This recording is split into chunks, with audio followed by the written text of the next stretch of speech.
Welcome back to Thunderbolt Lanes, getting ready for our final match. Brooklyn Styles, New York City Kingpins. One of these teams will take maximum points. First place walking away with 12. 8 points for second. All the other points already handed out. All the teams trying to become one of the top 4 to go to the PBA League Finals in Indianapolis and try to take down the championship, the Elias Cup. Brooklyn Styles, the #1 seed. Here is their lineup, a formidable one indeed. Walter Ray Williams Jr. in the leadoff spot, followed by the Ryan corner, Simonelli and Schaefer, Sean Rash, and then Jason Sterner. Here's Deadeye to open things up. Home, baby! Let me give you a scary number here, Lon. The Brooklyn Styles led the qualifying highest average. That's why they got the #1 seed for the Stepladder finals in this team event. They averaged for 40 games as a team over 238. Ouch. Some big numbers. Very big numbers. If anybody is up to the task, it could be these Kingpins. Tommy Jones in the semifinal match went strike. It's a battle of styles and attitude. That's about as straight as you'll ever see Tommy Jones throw a bowling ball. I can promise you that. Again, that's the 50-foot Don Carter oil pattern. That great form. And look at that athletic move at the bottom of the swing there. And Ryan Simonelli now for the Styles here in the second. And Ryan Simonelli got a break when that 10-pin fell. big break there, not splitting, leaving only the 4-7. But a nice break here for Ryan as his ball cuts right through the nose, and 10-pin goes late, but it goes. Simonelli trying to convert here in the second. No problem. Hey, Lon, am I missing something? What's that? Oh, no Mike Scroggins. Is Mike Scroggins not in this, You're right. not in this match? It felt a little empty, right? I know. I was like, I felt like I lost my dog or something. It's like, where is he? He's off to play some numbers somewhere, I think. Good Lord. One just had to be a jackpot. There's a lot of bowling balls to choose from out there. It's all right, Jack. We know you're old and you're tired, and you know, you picked the wrong ball. I would have done the same thing.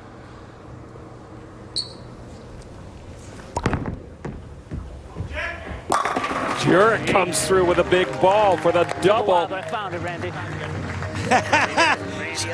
Yeah, Jack. All right, here's a Jack. Jack's another gym rat, and the reason why he's able to still stay competitive out here at age 48. Hits the weights real hard. He's in great shape, but there's that down and in look, and that's something that's very near and dear to my heart. Ryan Schaefer now for the top-seeded Brooklyn Styles. Have to come in and head off the momentum of the Kingpins here. And Schaefer does what he needed to do.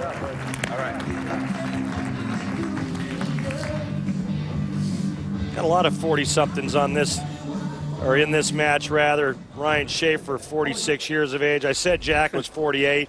Jack Jurek's actually 49. I was just trying to cut him some slack. This guy here is 50.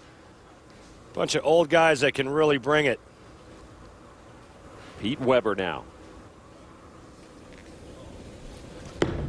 Trying to get his team 3 in a row. He says, stay. Oh!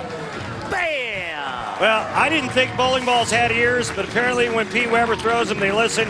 He said to skate. That ball pushes just a little bit farther down the lane, tripping the 4-9. Watch this pin action here. 4 and the 9 go late. Hey, it's the Pete Weber signature chop. Pete almost threw a hip out turning around, too, after that happened. Sean Rash now.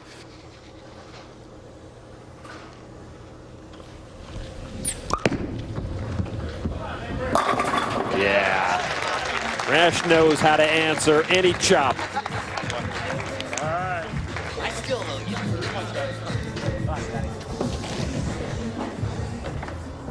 There's Sean's wife, Sarah, and the couple recently made an announcement via their Facebook page. This photo says it all. A new rash on the horizon. The first child for the couple due in August. Congratulations to them. Kingpins up by 10. Perfect so far. Scott Norton on the approach. That just did not sound good. Well, you saw Simonelli do it for the Styles, and He broke that down a lot. he broke his split up. Unfortunately for Scott Norton, he does not break out the 6-7-10. He's going to try to slide that 6-pin over into the 7 and make this. Norton left with a big 4, nearly converted, got 3 of the 4. He does open up here in the 4th. Pick me up. Here's Jason Sterner now for the Brooklyn Styles. We're going to be seeing Jason bowl Wes Malott later on for the Don Carter Classic title. Sterner and Wes Malott still to come in this broadcast. The anchor man for the Brooklyn Styles, and there is why. And speaking of Styles, there's a nice one to emulate right there. Jason Sterner, what a great game. He's got a lot of power in a very simple game. There's a good style to copy right here. That shoulder open, great balance at the foul line, hand underneath it, nice and straight right up the back. A great result. Here's John Zerbinski, the anchor man for the Kingpins. This is a perfect opportunity for this young man to step up. Boy, his team needs it after Norton's open in the 4th.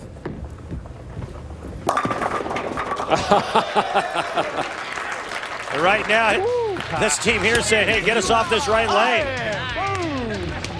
And they will get to move as the two teams will switch lanes. Little trip 4-7-10 in your face. Little Scroggins magic for the Kingpins. The Brooklyn Styles and New York City Kingpins will continue their match in just a moment from Thunderbolt Lane. We got a good one. And the Kingpins from New York City looking for maximum points in this PBA League battle. The Styles owned by actor Jesse Williams, and the ladies tell me he's the heartthrob yet prickly doctor on Grey's Anatomy. Done that since 2009. He's a huge bowling fan. Appeared in Brooklyn's Finest and A Cabin in the Woods. Also a pretty good athlete. Played in that NBA All-Star Weekend Celebrity Game last year. He won the Celebrity Invitational Shootout at the Chris Paul event in 2012. And here another Williams, Walter Ray. They related in any way? Should be interesting. We're all related in the overview. I don't know if you should use prickly and doctor in the same sentence. I mean, that would make me uncomfortable. I can understand. Walter Ray. Styles up by 15. 10-pin. Well, the teams have now swapped lanes, and Walter Ray on this right lane here, you can see just how subtle that down lane movement is off of this 50-foot oil pattern. It only leaves 10 feet left for that ball to hook, and Walter Ray was running out that weak 10.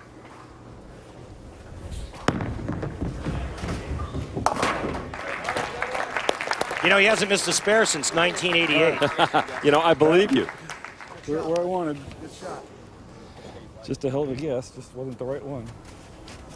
Tommy Jones now. In the semis, he went strike. He struck in his first in this match. And this team has a pretty good idea of how both lanes are playing on, and I don't see this adjustment going to the left lane as being a huge struggle for Tommy Jones. Tommy won his 14th title a short time ago in Japan, the International Bowling Championship. Brooklyn's a suburb of New York. Well, technically it's a borough in New York City, but close enough, TJ. I think he just slammed them, but not really sure. I think that's what he likes to do. Ryan Simonelli for the Brooklyn Styles.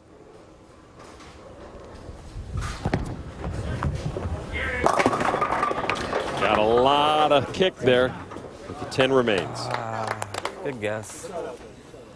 I'm new here. Let me know. If a left-hander goes opposite side, is it still Brooklyn? Thanks. Sure, Lon.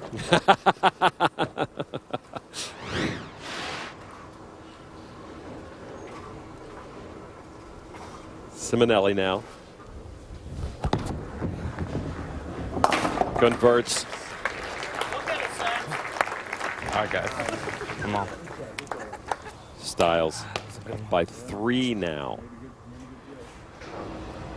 So Jack Jurek now for the Kingpins. He was middle strike, 3 in a row to lead off the Kingpins. Oh boy.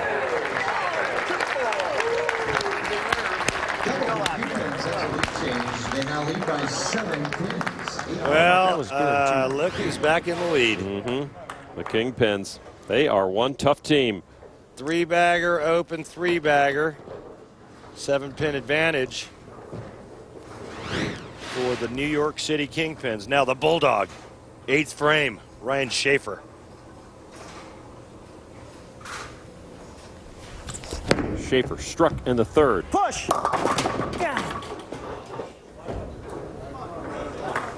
All the momentum swinging to the Kingpins.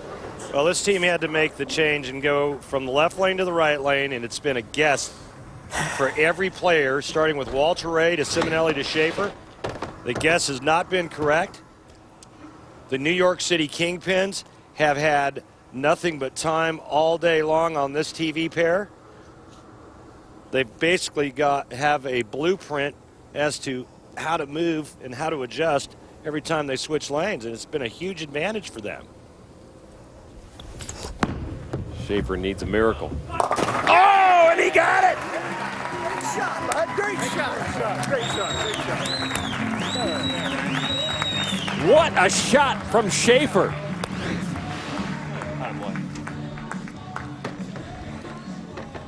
Gets the ball to the right side of the 3-pin, slides it into the 4-pin. Just a great shot by one of the best tour players that's ever been out here, Ryan Schaefer. What a save by Ryan. Pete Weber now in the 8th.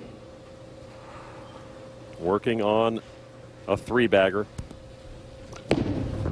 How smooth is that?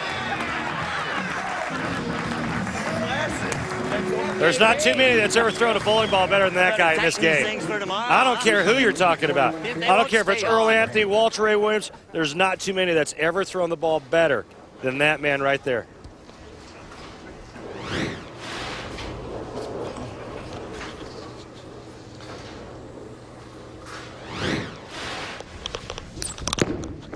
His counterpart on the Brooklyn Styles. Oh boy, how did that 7-pin stay anchored?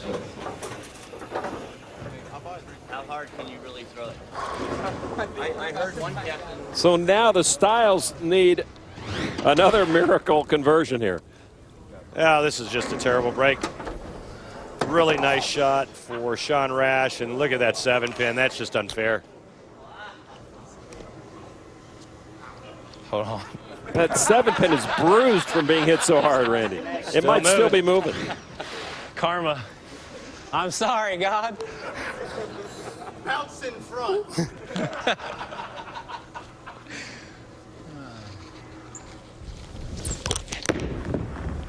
That one had some mustard on it. Yeah, and it was fast, too. All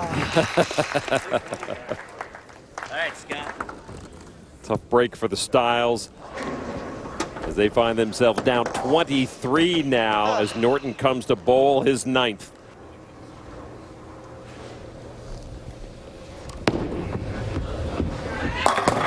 Scott Norton makes it 5 in a row for the Kingpins. Huh? It almost hit the 5-pin. 44-pin lead, 1 frame, all but over. All they got to do is stay upright, no matter what Jason Sterner does. Sterner still has a singles match. Nice ball from Jason. That was the first step here in the 10th.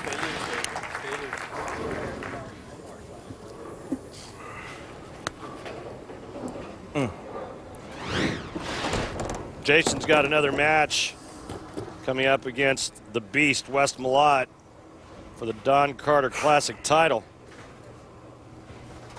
On this same pattern.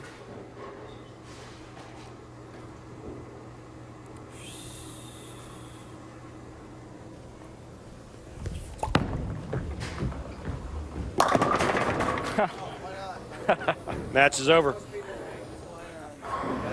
And so, with today's victory, the Kingpins earn 12 points and guarantee themselves a trip to Indianapolis and April's Elias Cup Finals, as do the Motown Muscle and the Brooklyn Styles, who are tied for second with 33 points. Who will be the fourth team to join them, and who will be the top seed in Indy? Find out as preliminary play concludes at the PBA League Earl Anthony Classic in 3 weeks on Sunday, March 24th.